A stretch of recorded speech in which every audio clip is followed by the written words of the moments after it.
अस्सलाम वालेकुम, कैसे हैं आप सब। तो आज हम बात करेंगे एक्सरसाइज 5A के क्वेश्चन नंबर 2 की। मेरे पास ये बुक 1 है जिसको हम D1 भी बोलते हैं और उसका ये चैप्टर नंबर 5 चल रहा है जिसका नाम है linear equations and simple inequalities.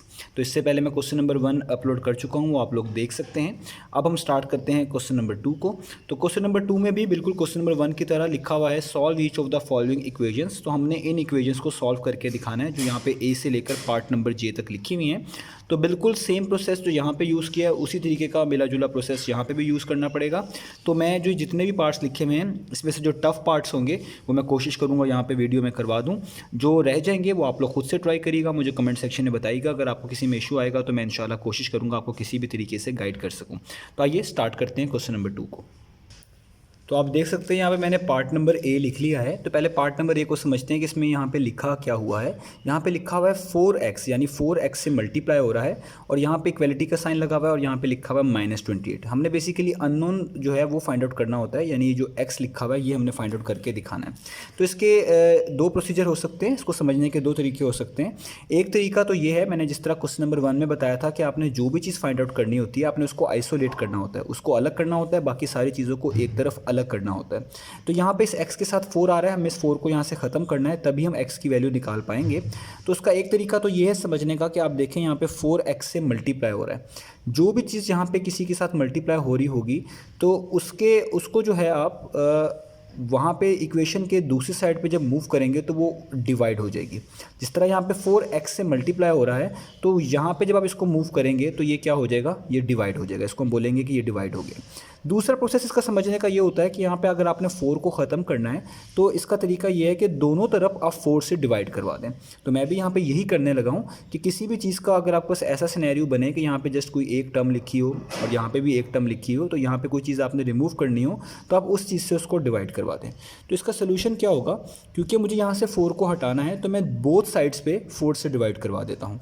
तो यहाँ पे भी मैं 4 से डिवाइड करवा दूँगा और यहाँ पे भी मैं 4 से डिवाइड कराऊंगा। इससे फ़ायदा क्या होगा, ये 4 इससे कैंसिल आउट हो जाएगा, यहाँ पे सिर्फ x बचेगा। और आपको पता है ये अब कट होते हैं तो 4 1 टाइम्स 4 होता है और 4 7 टाइम्स कितना होता है, वो होता है 28। तो 4 1 टाइम्स 4 7 टाइम्स, तो यहाँ पे माइनस पहले से ही है तो इसका आंसर आ जाएगा -7।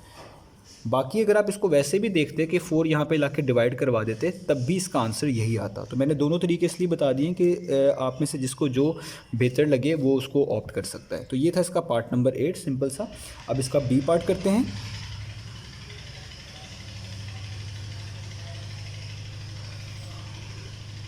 तो बी पार्ट में आप यहाँ पे देख सकते हैं लिखा हुआ है 144 आपके पास यहाँ पे नज़र आ रहा है और आपको 24 नज़र आ रहा है। तो ये दोनों तरफ ही जो है नेगेटिव साइन भी यहाँ पे अपीयर हो रहा है और x फाइंड करना है। तो सेम प्रोसीजर यहाँ पे इस्तेमाल करेंगे हम, क्योंकि हमें यहाँ से -24 नहीं चाहिए, हमें सिर्फ x की वैल्यू निकालनी है। तो इस 24 को -24 को रिमूव करने के लिए जिस तरह यहाँ पे 4 से डिवाइड करवाया था, यहाँ पे 24 है तो बोथ साइड्स पे 24 से आप डिवाइड करवा दें। तो ये इक्वेशन कुछ इस तरह लगेगी कि -24x को भी यहाँ पे भी आप -24 से डिवाइड करवा दें और यहाँ पे भी आप इसको -24 से डिवाइड करवा दें।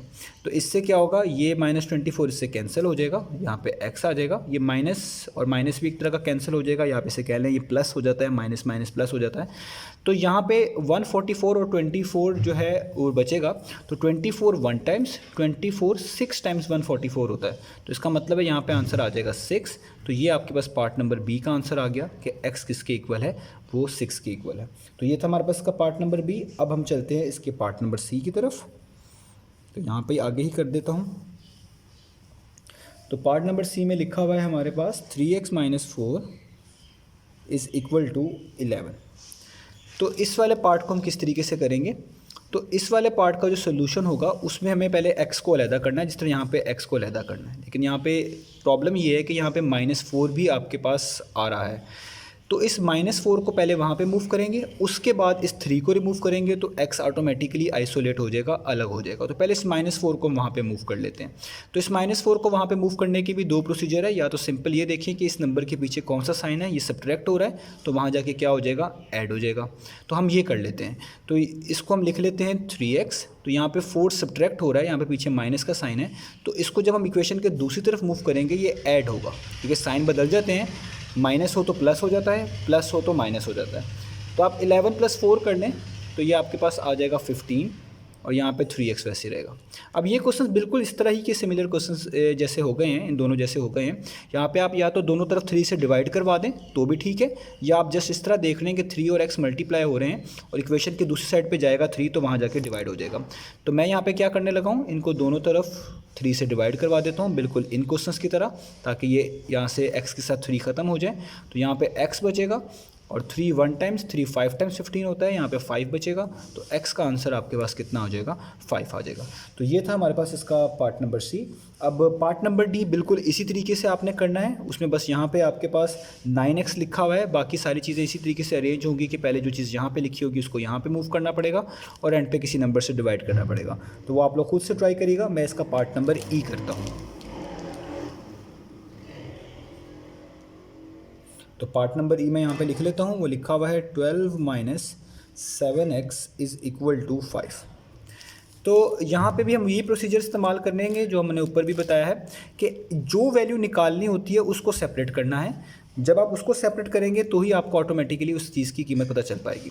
तो अब इस x के साथ एक तो -7 है और यहाँ पे 12 है, तो ये जो x के साथ जो चीज़ मल्टीप्लाई हो रही होती है इसको बिल्कुल एंड पे डील करते हैं। जिस तरह आपने यहाँ पे भी देखा कि x के साथ 3 मल्टीप्लाई हो रहा था, इसको एंड पे डील किया। सबसे पहले इस -4 को जो यहाँ पे एक नंबर लिखा हुआ था इसको डील किया, इसको वहाँ पे मूव किया। इसी तरीके से आप देखें x के साथ जो -7 जो है मल्टीप्लाई हो रहा है, यहाँ पे 7 और x मल्टीप्लाई हो रहे हैं, तो इसको एंड पे डील करेंगे। पहले इस 12 को डील कर लेते हैं। इस 12 को डील किस तरह करेंगे, इस 12 के पीछे आपने देखना कौन सा साइन है, कोई साइन नहीं है, तो इसलिए हम इसको खुद से कंसिडर किया करेंगे प्लस। तो हर नंबर का साइन उसके बैक से देखा जाएगा। तो इस 12 के पीछे प्लस है, आप इसको इक्वेशन के दूसरी तरफ मूव करें तो ये हो जाएगा सब्ट्रैक्ट।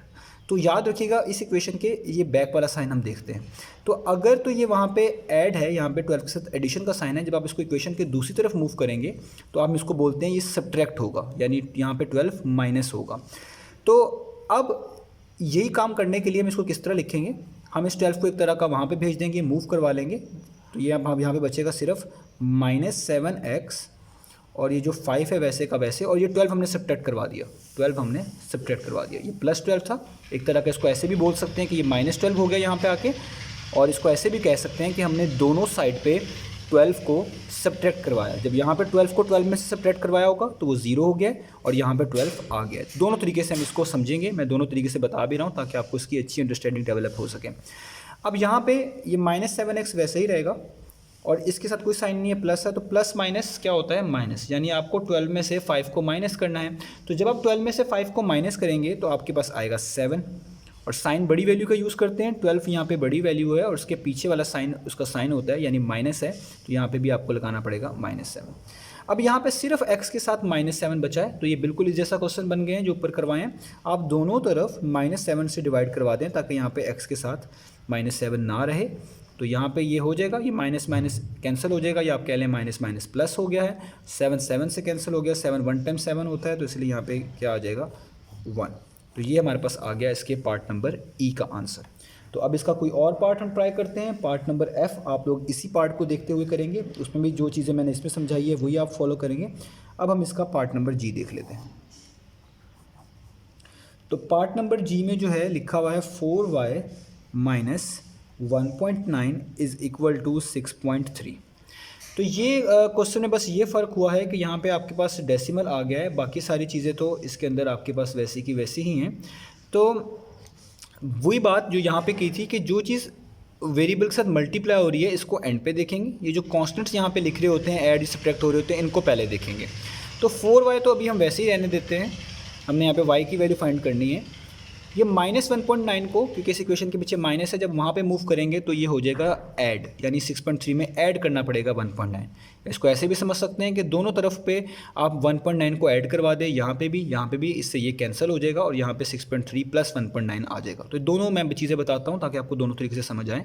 तो ये -1.9 को हम रफली इस तरह बोलते हैं कि ये वहाँ मूव करेंगे तो ये प्लस 1.9 हो जाएगा। तो इसलिए हम इसको लिखेंगे 6.3 प्लस 1.9।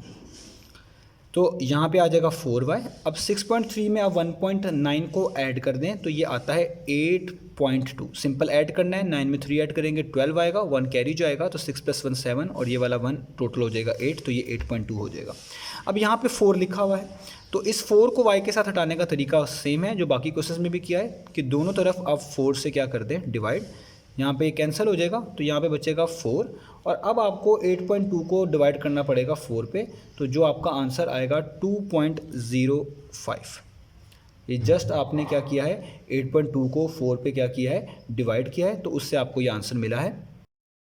तो ये जो 2.05 वैल्यू आई है, ये मैं यहाँ पे निकाल के भी दिखा देता हूँ, क्योंकि अक्सर स्टूडेंट्स को ये प्रॉब्लम आता है सिंप्लीफिकेशन में। तो यहाँ पे 8.2 को 4 से आपने डिवाइड करना है। आप इसको यहाँ पे रफ वर्क में कर सकते हैं, 8.2 को 4 पे डिवाइड, तो 4 2 टाइम्स 8 होता है, तो यहाँ पे आपको 8 लिखना है। 8 माइनस 8 आप करेंगे तो 0 आ जाएगा। तो ये नंबर छोटा है इस नंबर से, तो आपको यहाँ पे एक नंबर उतारना पड़ेगा। तो ये आप डेसिमल के बाद नंबर उतार रहे हैं नीचे, ठीक है, एक तरह का। तो यहाँ पे भी आपको डेसिमल लगाना पड़ेगा, क्योंकि ये अभी भी नंबर इससे छोटा है, तो आपको यहाँ पे खुद से 0 प्लेस करना होता है और इसको भी नीचे उतार लेना होता है। तो अब आप 4 को 5 से यहाँ पे करें तो वो 20 बनता है, अपने इस नंबर के लिहाज से देखना होता है। तो लेकिन जब आप यहाँ पे 2 वैल्यूज़ उतारते हैं, जैसे हमने पहले 2 उतारा और उसके बाद 0 भी उतारा, हमें 2 वैल्यूज़ उतारनी पड़ी, तो यहाँ पर हमें ऊपर एक 0 एक्स्ट्रा प्लेस करना पड़ता है और उसके बाद वो सारा प्रोसेस करते हैं कि 4 कितने टाइम्स 20 होता है, वो होता है 5 टाइम्स। तो यहाँ पे आ जाएगा 20। तो इस तरीके से यहाँ पे आप देख लें तो ये कैंसिल हो जाएगा, तो इसका आंसर आ जाएगा 2.05। तो वो यहाँ पे मैंने लिखा हुआ है। तो ये था इसका पार्ट नंबर जी। अब इसके बाकी पार्ट्स कर लेते हैं। तो ये इसका पार्ट नंबर एच है। तो यहाँ पे भी हमने इस y को फाइंड आउट करना है। तो मैंने आपको बताया था अगर y के साथ कोई नंबर मल्टीप्लाई हो रहा हो, इसको हम एंड पे डील करेंगे। जो यहाँ पे कॉन्स्टेंट्स लिखे हुए होते हैं यहाँ पे या इस साइड पे, उनको पहले हम मूव कर लेते हैं, उनको पहले डील कर लेते हैं। तो इसलिए मैं यहाँ पे -3y को वैसे ही लिखूँगा। और जो ये आपके पास -7.8 है, इसके पीछे माइनस का साइन है। आप इसको जब इक्वेशन के दूसरी तरफ मूव करेंगे ये ऐड हो जाएगा। आप इसको ऐसे भी कह सकते हैं कि दोनों तरफ इक्वेशन के 7.8 ऐड कर दें, तो भी यही मीनिंग होगा जो मैंने बोला है। तो अभी मैं इसको समझाने के लिए ये कह रहा हूँ कि ये -7.8 जब इक्वेशन के दूसरी तरफ मूव होगा तो यहाँ पे वो 9.6 के साथ क्या हो जाएगा, क्योंकि माइनस है तो साइन चेंज करेंगे तो वो हो जाएगा प्लस। तो ये आपने याद रखना है कि माइनस हो तो प्लस हो जाता है, प्लस हो तो माइनस हो जाता है। तो ये चीज़ें आपको पता होनी चाहिए। तो ये -7.8 था, यहाँ पे आके मैंने कर दिया प्लस। अब यहाँ पे -3y को तो आपको वैसे ही लिखना पड़ेगा। अब आपने ये देखना है कि -9.6 में जब आप 7.8 ऐड करेंगे तो आपके पास आंसर कितना आएगा। तो ये वैसे है प्लस माइनस माइनस, आपको माइनस करना पड़ेगा। तो 9.6 में से जब आप 7.8 माइनस करेंगे तो आपके पास आएगा 1.8। और यहाँ पे बड़ी वैल्यू का साइन लगाते हैं, तो 9.6 7.8 से बड़ी वैल्यू है, ये बड़ी है, तो यहाँ पे आपके पास आएगा माइनस। अब यहाँ पे y के साथ सिर्फ -3 बचा है, तो इसको रिमूव करने का तरीका आपको मैं बता चुका हूँ। आप दोनों साइड पे इक्वेशन के -3 से डिवाइड करवा दें, क्योंकि इससे ये क्या हो जाएगा, कट। और यहाँ पे ये माइनस माइनस भी एक तरह के कट हो जाएंगे, या आप कह सकते हैं माइनस माइनस जो है बेसिकली आपके पास प्लस हो गए हैं। और अब आपको जस्ट 1.8 को 3 पे डिवाइड करना है। तो जब आप 1.8 को 3 पे डिवाइड करेंगे तो आपको आंसर मिलेगा 0.6। तो ये आप वैसे भी यहाँ पे रफ वर्क में भी सॉल्व कर सकते हैं। तो इससे पहले भी मैं आपको एक डिवाइड वाला यहाँ पे बता सका हूँ, तो वो आप इसको डिवाइड करके देख लें, तो आपको ये आंसर मिलेगा y = 0.6। अब हम इसके चलते हैं पार्ट नंबर आई की तरफ। तो जो पार्ट नंबर आई है वो है आपके पास 7y - 2 होल नंबर 3/4 और यहाँ पे है 1/2। तो अब इसको हमने सॉल्व करना है। तो जब ऐसा क्वेश्चन आए जिसमें आपके पास ये मिक्स फ्रैक्शंस लिखी हुई, इसको मिक्स फ्रैक्शंस भी बोलते हैं, तो पहले आप इसको कॉमन फ्रैक्शन सिंपल फ्रैक्शन में लेके आएंगे, इसको थोड़ा सा सॉल्व करेंगे, सिंप्लीफाई करेंगे, तब हम इसको आगे लेकर चलेंगे। तो अभी हमने इस क्वेश्चन को कैसे करना है कि जो 7y है इसको वैसे ही लिखेंगे, इसको हम सॉल्व करेंगे थोड़ा सा। इसको सॉल्व करने का तरीका क्या होता है, जो नीचे नंबर लिखा होता है इसको इस वाले नंबर से मल्टीप्लाई करते हैं और जो आंसर आए उसको ऊपर वाले नंबर में प्लस कर देते हैं। तो 4 2 टाइम्स कितना होता है, 8। 8 में 3 हम ऐड कर देंगे तो ये कितना हो जाएगा, 11। तो उसको ऊपर लिख देंगे और नीचे वाली वैल्यू वैसे ही लिखते हैं, 4 वैसे ही लिखेंगे और यहाँ पे 1/2 वैसे का वैसे ही रहेगा। अब आपने क्या करना है, ये माइनस हो रहा है तो आप इस इक्वेशन के दूसरी तरफ मूव करेंगे तो ये प्लस हो जाएगा, जिस तरह मैंने यहाँ पे बताया हुआ है।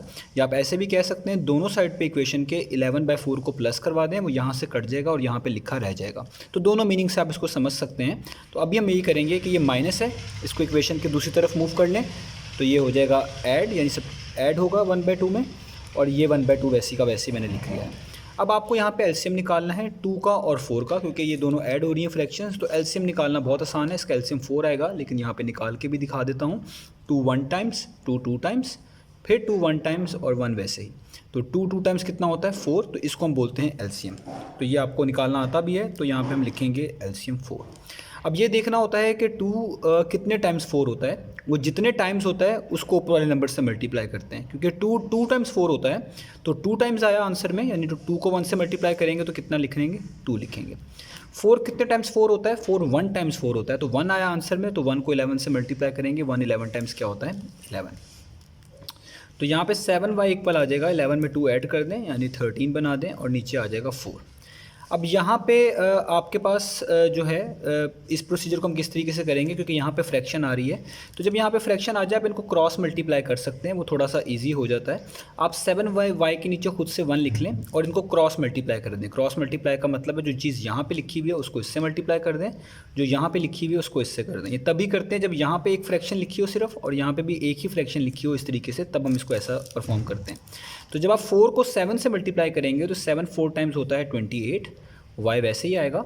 और 1 को जब आप 13 से करेंगे तो 1 13 टाइम्स 13 होता है, तो 13 वैसे ही आएगा।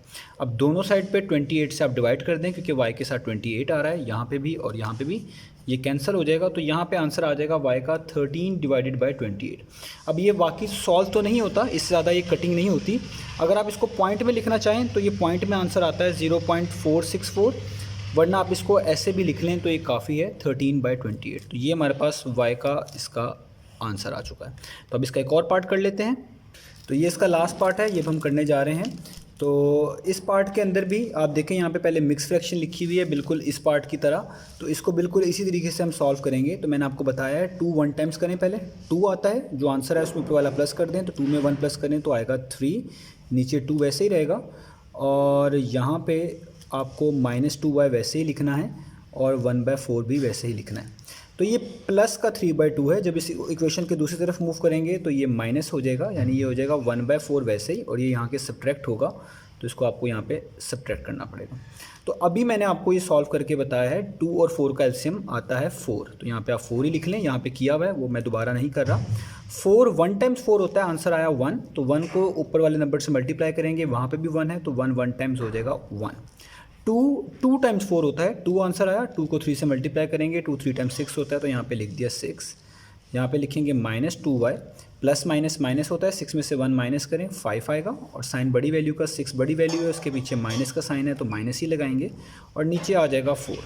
अब आप इन्हें क्रॉस मल्टीप्लाई कर दें, यहाँ पर खुद से 1 लिख लें, 1 को -5 से मल्टीप्लाई कर दें और 4 को -2y से, तो मैं यहाँ पर कर देता हूँ।